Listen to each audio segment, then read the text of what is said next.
Bonjour chers candidates. Je vous souhaite une fois encore la bienvenue à notre TD numéro 14 qui va parler de la gamétogénèse et de la reproduction. À la présentation, vous avez votre humble serviteur, M. Djikbo Beni, enseignant de SVT au lycée Mela à Gmalepedo. Exercice 39. Le document 1 est un karyotype établi à partir d'une cellule d'embryon expulsée lors d'un avortement spontané. Donc, on a ici notre document 1 ici.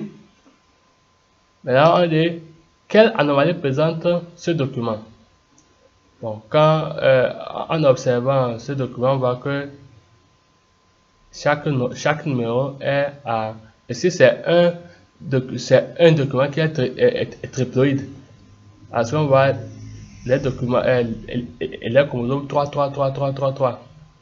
Donc, et l'anomalie ici, c'est que ce document est à 3 N égale à 69 chromosomes. On a combien?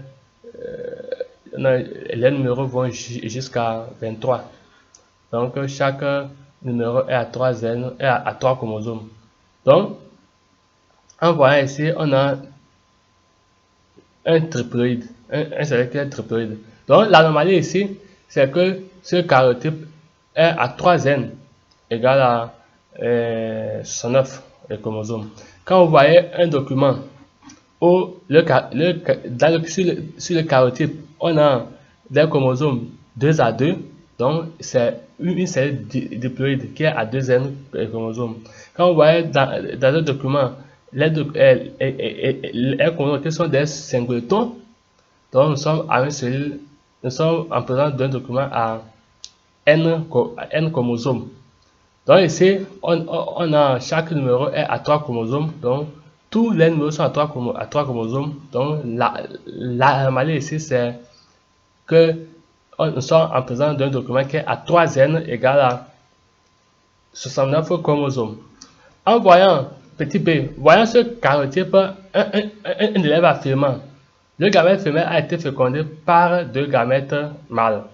Montrer que cette affirmation pouvait expliquer le karyotype étudié, mais ne serait pas en accord avec les connaissances actuelles relatives à la fécondation. Pour expliquer ce que l'affirmation de l'élève est que cette anomalie est due à l'union probable, à l'union probable entre un gamète femelle qui est à N chromosomes et un gamète mâle qui est à 2 N chromosomes. Maintenant,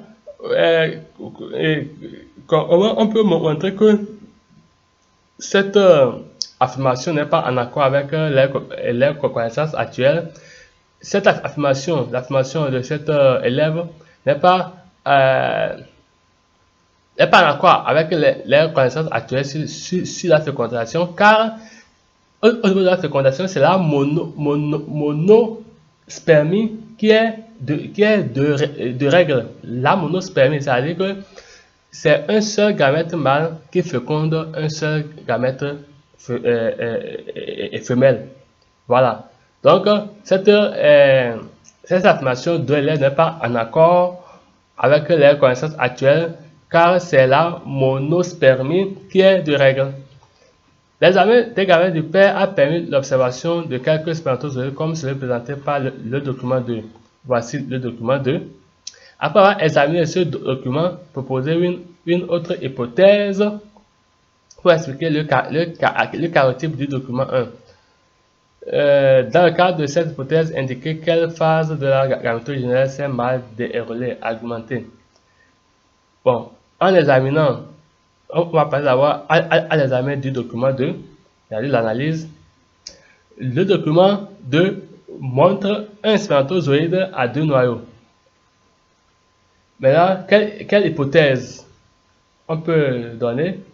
Je vous ai dit que quand on parle d'hypothèse, il faut mettre ça au conditionnel.